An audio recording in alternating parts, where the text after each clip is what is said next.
Yo, what is going on, everyone? My name is Nick, or the Notorious Fantasy, and in today's video, we're going to be talking about the 2021 NFL Draft Day losers that have a strong result, in my opinion, of them for fantasy football in 2021. These players were not as lucky as the guys that I talked about in yesterday's video titled The Draft Day Winners. These guys are the losers because maybe their team drafted a guy that has stolen their job or has virtually stolen their job, or they get drafted to a place that just was not the ideal landing spot for the player. So if you guys do end up enjoying this draft losers video, make sure to hit that subscribe button down below because not only is it free, I put out content every single day talking about the 2021 fantasy football season. Help you guys win your 2021 fantasy football championship. So make sure to do that if you are new. And if you're not new, make sure to hit that like button down below. I would really appreciate it. So let's get into it. We begin at number 1 with my boy, James Robinson, running back of the Jacksonville Jaguars. Now, this one hurt me personally right in the field because this guy is the biggest loser.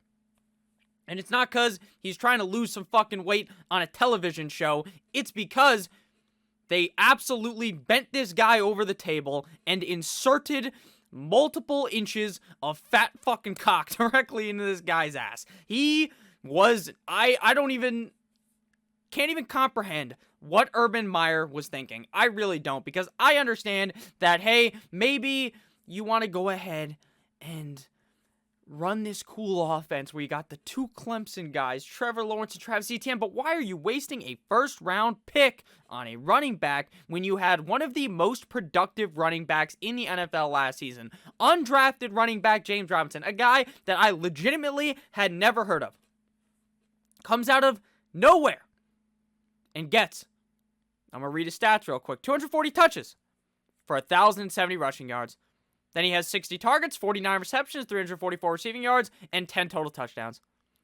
Was that not enough for you, Urban Meyer? I understand that you weren't there, so technically that's not your guy, but he wasn't even the previous coach's guy because he didn't even draft him. They just picked him up, and then all the things just magically aligned to let James Robinson have a beautiful 2020 NFL season for fantasy football, and now this is how you repay him. This is how you repay the guy who put the fucking team on his back last year. You bring in Travis Etienne. And guess what? Travis Etienne is also a loser in this case. You want to know why? Because he was looked at as the clear running back 2 in the class in my mind, and some people thought he was as good as the running back 1, that he's even better than Najee Harris. And now he lands in a situation where we are going to see a true running back by committee, I believe, and if it's not that, it's going to eventually become it because James Robinson is good enough to be worthy of going onto the field. He is. And Urban Meyer came out and said that Travis Etienne is their third down guy, and they're going to use Carlos Hyde as well. If they actually involve Carlos Hyde with James Robinson and Travis Etienne, this backfield is going to completely be nothing for fantasy football. Does this mean that I won't draft either of these guys? No, because I'm still willing to draft these guys later in the draft, but now James Robinson is no longer worth a third-round pick. He is no longer worth what I thought he would be worth. I made a video literally a couple weeks ago telling you guys that James Robinson is one of the most underrated running backs in the NFL, and he was so underrated that Urban Meyer decided to draft them another fucking running back. Travis Etienne stats real quick for the folks at home. Etienne last year at Clemson, 12 games, 168 rushing attempts, 914 rushing yards, 16 total touchdowns, 48 receptions on 60 targets, and 588 receiving yards. The year prior to that, 1,600 rushing yards, and in 2018, 1,600 rushing yards. And then they just went ahead and drafted him because he was the best player available on their board. Whatever, it makes no sense. If Travis Etienne was on another team, he would be a winner, and so would James Robinson because they both would have survived this scenario. The scenario we're living in, where James Robinson now has not as much value. Etienne, same thing. It's truly terrible. You really hate to see it. At number 2, the next guy here that's a draft day loser is Kadarius Tony, wide receiver out of Florida, 5'11", 193 pounds, 22 years old, a 4.43 40 at the pro day, 4.38, 86th percentile. a 62nd percentile speed score, 96th percentile burst score, 65th percentile agility score, and a 76th percentile catch radius on Player Profiler for Kadarius Tony. Played at Florida for 4 seasons, but last year really had his breakout year. 70 receptions on 84 targets for 984 receiving yards, 17.8% target share in that offense, and 10 total touchdowns. That's why the Giants went ahead and drafted him inside of the first round of the 2021 NFL Draft. While this is great for Kadarius Tony, and I'm sure he's very happy, he's pumped up, he was a first-round pick, he's going to New York for the Giants, but this is worst case scenario, or one of the worst case scenarios for a wide receiver, because he's going onto a team that has so many wide receivers and has a quarterback that scares the fuck out of me. Kadarius Tony is a very interesting player as he is super shifty and very fast. Very fun player to watch on tape, but is not going to be the greatest in New York. He was a guy that I thought maybe he'd be worth a late round flyer, but now I'm not sure I'm going to be taking that shot with the amount of pieces on this offense. They got Kenny Golladay, they have Darius Slayton, Sterling Shepard, Kadarius Tony, Evan Ingram, Kyle Rudolph, and Saquon Barkley. Some of these guys aren't going to be getting the touches, and the fact that this guy is a rookie means that he is going to be potentially even lower on the totem pole. I am not really looking for Kadarius Tony at all, especially with my very slim confidence in Danny Dimes for the 2021 NFL season. Maybe, let me know down below, do you guys like Kadarius Tony for fantasy football in 2021? Maybe 2 years from now, he could actually be very good, or maybe even next year after he establishes himself in this offense. But as of right now, I don't think I'm really willing to take a shot on Kadarius Tony in redraft leagues. Next up here, we have another guy that I was beating the drums for relentlessly, and I didn't even think this guy had literally any chance to get his job stolen.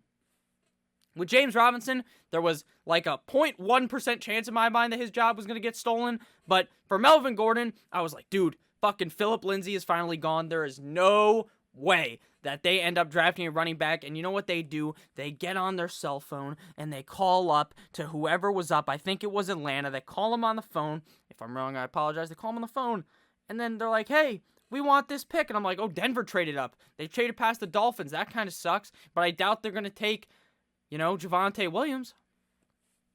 That's exactly what they do. They draft Javonte fucking Williams. So now Melvin Gordon his value has gone straight down the shitter because Denver likes to use 2 running backs. They like to use the dual-headed backfield strategy. And we saw last year, when Phillip Lindsay was out, Melvin Gordon was a legitimately valuable fantasy football asset week in and week out without Lindsay. But when Lindsay was healthy, it was a parasitic backfield because Gordon can't produce and neither can Lindsay. And I'm pretty sure if Gordon was to have gotten hurt and Lindsay was healthy, Lindsay would have produced because Denver could legitimately have an offense that would be good enough to have a running back one in fantasy football if it was just one guy. But now, with Javonte Williams there, you might as well throw what could have been a 1,000-plus yard season away. This man had 986 rush yards last year with Phillip Lindsay there for some of the games.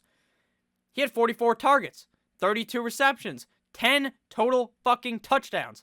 And then they bring in Javonte Williams. I don't understand it.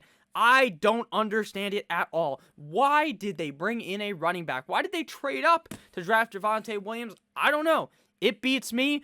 But it also beat Melvin Gordon down that they ended up drafting Javonte Williams, and it sucks because I was so higher than Elon Musk on Melvin Gordon. I was beating the drum for him to have an excellent 2021 season, and they said, fuck you, Nick. That's what they told me.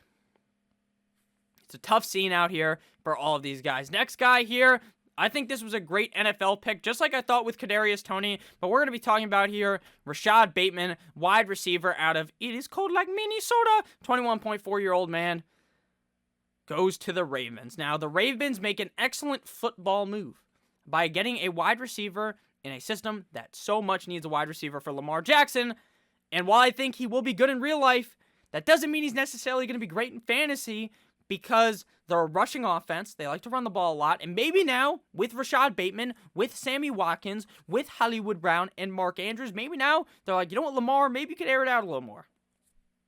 And maybe I'm wrong. But going to one of the most heavy rushing offenses in the NFL, a team that you could pretty much project to be top 5 in rushing again in 2021, It's not ideal for the wide receiver, 6 feet tall, 190 pounds out of Minnesota. While he didn't play all that much this year in 2020, he only played in 5 games with 36 receptions on 56 targets for 472 receiving yards and 2 total touchdowns. But the year prior to that, he was balling. 13 games in 2019, 60 receptions on 93 targets for 1,200 receiving yards, 28.8% target share in that offense for 11 total touchdowns. So this guy is a real deal player that is going to make moves in the NFL, but with where he landed in the NFL draft, I just don't think I'm really going to get all that excited to be drafting Rashad Bateman in fantasy football. If he went to a different team, I would have been very happy, but on the Ravens, again, that are going to run the ball so much, there just seems like very little upside in drafting Rashad Bateman. Next up here, we've got a man who I was also beating the drum for, who I loved. I love this backfield, and it's 49ers running back Raheem Mostert, because this is going to be a true running back by committee. I'm not even talking about like a dual-headed backfield, right, where it's like a 1-2 punch type deal, 1-2 Mayweather. No, there's going to be like 3 guys, menage a trois, fucking just rotate them in and out backfield. Now, the way that Kyle Shanahan runs this is he just plays with the hot hand. So, one of these guys will get hot and will be useful for like 3 games, and then randomly it'll be another guy. So, it sucks because Raheem Mostert has shown off value. When he was able to stay healthy last year, he was really good. He only played in 8 games, but he still had 521 rushing yards. You make that 16, that's over 1,000, has 3 touchdowns, 156 receiving yards. So he was very valuable to this 49ers offense, but they end up saying, you know what, we want Trey Sermon, running back out of the Ohio State, in the 3rd round of the draft to add to this running back room. Tevin Coleman is gone, but they still have Raheem Mostert. They're still going to have Trey Sermon, and then they're still going to have Jeff Wilson Jr., who, if you guys remember, had a lot of good games last year, and then they brought in Wayne Gallman as well. This is a true running back by committee, like a 4-man backfield. Like, what? This is a team that likes to run, too, so it would have been really interesting. And with the addition of Trey Lance, this offense, if they bring Trey Lance in, could have been so dangerous with, like, Raheem Mostert and Trey Lance and these receivers and this offensive line. It would have been so good.